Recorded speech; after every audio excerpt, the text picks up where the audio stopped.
Airport Creeper. My first experience. Background. When I was 11 years old, and my aunt was very pregnant with her second child, she wound up in a hospital with kidney stones. My mom was the only one in the family who could get a last-minute time off and book a flight to Tennessee as soon as she found out. We left the next morning to help take care of my 1-year-old cousin and stayed until my aunt was better. Then headed back home to Omaha. Since we were booking last minute, before the online booking was a thing, we ended up with a 5-hour layover in Chicago. I can't remember if it was Midway or O'Hare, but the airport was massive. Now, even at age 11, I was a very tall girl and looked quite a bit older than I was.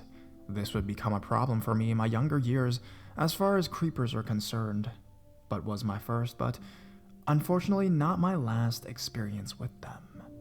So since we had to go to the airport for so long, we decided to kill some time by exploring. This was also before airport security was so strict, but there were still tons of checkpoints to go through in order to get to each of the airports. So we went through all of them, shopping, grabbing dinner, just seeing everything the place had to offer. By the third checkpoint or so, I noticed a strange man wearing a hat and a trench coat behind us. But this was not the first time I'd seen him. His clothing looked clean, but underneath it all, he looked almost homeless. He was older, probably hadn't shaved in days, and generally just looked out of place. Something somehow wrong. I can't really pinpoint what exactly it was, but something about him felt strange to me. I realized I had seen him at every checkpoint we had been through. I grabbed my mom and told her I thought we were being followed, and she told me that she knew. Apparently she had noticed him watching me almost immediately, and had been taking me through all those checkpoints to try to lose him. The next security check we went through, he wasn't there, and we thought he was finally gone to catch his flight. We checked around, but he was nowhere to be seen, so we relaxed for a bit and did some shopping. We were in a fairly large store, and I was checking out the Beanie Babies when I got a strange feeling. I looked up to find my mom, who had been looking at something not far from me, and when I found her eyes, they were big as saucers and she looked scared. Then she just yelled at the top of her lungs, "Hey, what are you doing? Get away from my daughter!" I spun around to find that man standing near me, pretending to look at the toys.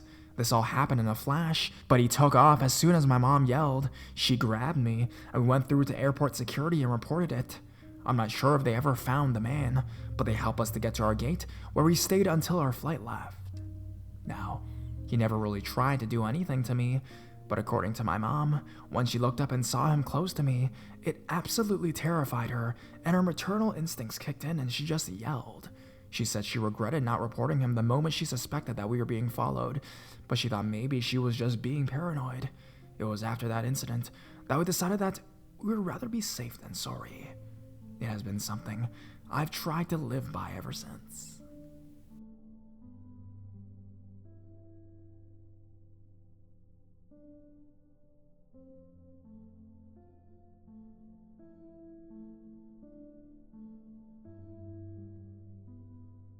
Almost kidnapped in airport. Apologies for the length. I was just trying to convey what it felt like at the time. My fall semester of my junior year of university was spent studying abroad with my best friend in Florence. We had a blast exploring the city, checking out timeless works of art, partying every night, making new friends, and traveling the country. Before we knew it, 4 months had gone by and we were on the way to the airport to our flight home. The night before saw a huge snowstorm, something that is rare for Italy. The white-covered city sparkled divinely as we drove through, and I remember feeling incredibly bummed to be going home. Even though it was 5 days before Christmas and I missed my family, I wanted nothing more than to stay in Florence forever. That feeling lasted all of 20 minutes. The airport was complete chaos, and upon entering we discovered that our flight had been canceled. Cue the waterworks from my friend for the duration of the roughly 13 hours, yes, 7 a.m. to 8:30 p.m., we spent in line trying to get on another flight. Finally, we were given tickets for a new flight, but that flight was leaving from Rome in 3 days. Since we had handed in the keys to our apartment and all of our other friends had flown home the day before, we were completely stranded. My friend was a complete wreck at this point, terrified at the idea that we might not make it back for Christmas, and was really no help in deciding what we should do. So I decided the best course of action was to hop on a train to Rome and spend the next couple of nights in the airport. After 7 exhausting hours on the train, we finally made it into the Rome airport and tried to find a corner to claim and bed down in for the coming 2 nights. We found a small area between a handicap ramp and the wall. The railing for the ramp created a sort of barrier, and it made a nice, seemingly safe nook for us to squeeze ourselves into. Exhausted, we pushed our luggage into the back of the nook and laid our backs against them. After making sure my friend was okay, I covered myself with my jacket and promptly fell asleep. I awoke to the feeling of a tug on my foot, and thinking that someone had accidentally kicked my shoe while passing by, I shrugged it off and snuggled deeper into my jacket. Not 3 seconds later, I heard a man whisper, "American? American?" I felt a tug on my foot again. I jumped up to my feet to see my best friend with her jacket on and her luggage by her side, standing next to a very handsome Italian man. He had salt and pepper hair and was wearing a dark suit with a champagne-colored tie. His mouth formed a dazzling smile, but his eyes weren't smiling with it. I looked at my friend, trying to figure out what was going on and why she was standing with him. Looking back at him, I noticed that he was glancing to his sides and at the guard near the exit about 40 feet from where we were standing. His behavior immediately set off alarms in my head, and I grabbed my friend's arm to pull her back away from him. He grabbed her other arm and started talking very fast, saying that he worked for the airport and the flights out of Rome were all going to be canceled shortly, that he had a car and could drive us to Naples and we could get on a flight out of there. He said that my American friend had agreed to come with him and that I should come too. American? It is safe with me. I glared at my friend and told him in Italian that we were not interested in his offer, that we would wait for our flight. With my hand still firmly gripping my friend's arm, I grabbed my stuff and made my way to walk away from the creep. He immediately moved into my way, blocking us into the nook, his eyes, with no semblance of humanity, fixed onto mine as he said, "American, you are coming with me." Being cornered is a strange feeling, and prior to this instance, I never had this happen to me before. My reaction was immediate, and it felt raw, animalistic, full of rage or terror or both. I lunged at this man, shoving both of my fists into his stomach. It definitely surprised him and definitely knocked the wind out of him, because his knees buckled and he toppled to the ground, bringing my friend down with him. As soon as they hit the ground, my friend began screaming and the man scrambled to get up and away from us. But not before the security guard by the door got to him. In my adrenaline-filled state, I began repeating, He's trying to take us! He's trying to take us! As the security guard knelt on the guy's back, keeping him there until other guards could assist him. When the man was secured, they lifted him off the ground to bring him to what I assume was the detainment room of the airport. As they lifted him, he looked directly at me with his empty eyes and fake smile and whispered, "See you soon, American." As soon as he was out of my sight, I broke down sobbing. I was so exhausted and terrified and incredibly angry at the fact that my friend had agreed to go with this man, that she had thought it was a good plan to get into a car with this person that she had never met, that she had put us in an extremely dangerous situation. When I confronted her about it, her only excuse was that she wanted to make it home in time for Christmas. If she had gone with him, I don't think she would ever make it home for another Christmas again. So, Italian psycho, let's not meet again.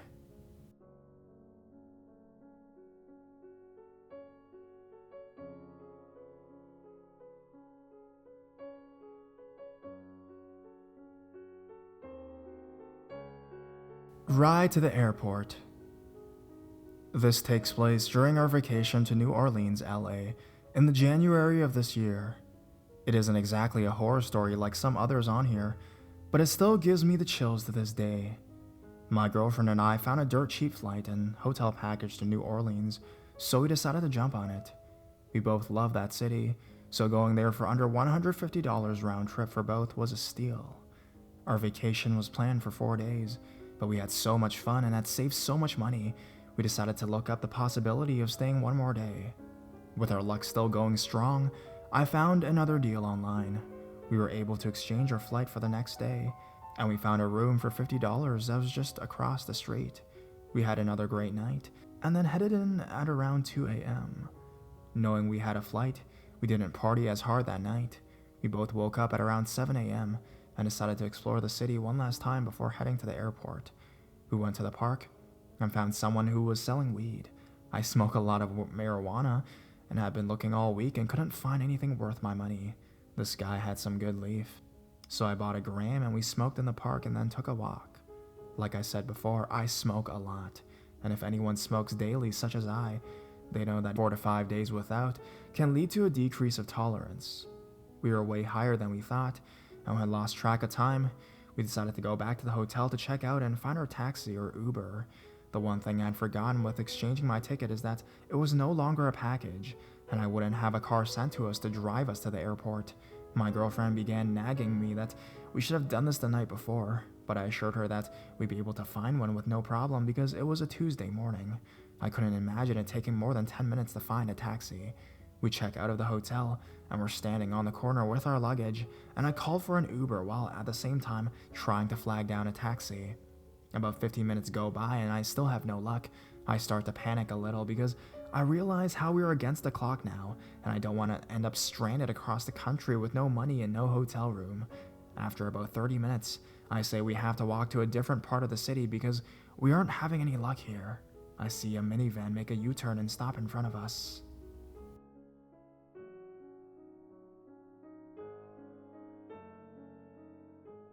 You need a ride, big brother, the man said. He was a young African American, maybe 30 years of age. He didn't look like a creep or homeless or anything, but I could definitely tell he was a street cat. I said, yes, where's your Uber card? I don't see it in your back window. The man pulls out an Uber decal from the compartment in his door and shows me. It was very suspicious that he didn't have it on his window, but it looked so legit that it may have fallen off. I then said I would sign into Uber so it's accounted for. He says there's no need for that, his reason being that Uber takes 35%. That was a red flag right away, but at the same time, I understood. Hell, I might have even pulled that hustle if I could get away with it, you know? At this time, my girlfriend, thinking this is the Uber I scheduled, is in the van, as well as our 2 bags. I take a look at my watch, and it's after 10 a.m. already, and our flight takes off at 11:15. The airport is 30 minutes away. I look at my phone, and there's still no Uber or Lyft driver in sight of us. I make the decision to get in and close the door. I start to ask how much this will all cost, and before I could get 2 words out, the man says, airport, right? $40. The way he said it wasn't creepy or anything. It was more like this was a routine he had practiced numerous times. The rate wasn't far off either. The taxi that drove us into the city was $35, so I was banking on an over $5 difference. We start driving through downtown towards the freeway, and I'm really in a state of mind that this is just a guy trying to make an honest dollar under the table. I see that sign that prompts us to get into the right lane to enter the entrance ramp. We transition to the right lane and pause at a red light. I hear the accelerator vibrate as soon as the light turns green. But I do notice that we veer right on the service drive, avoiding the freeway.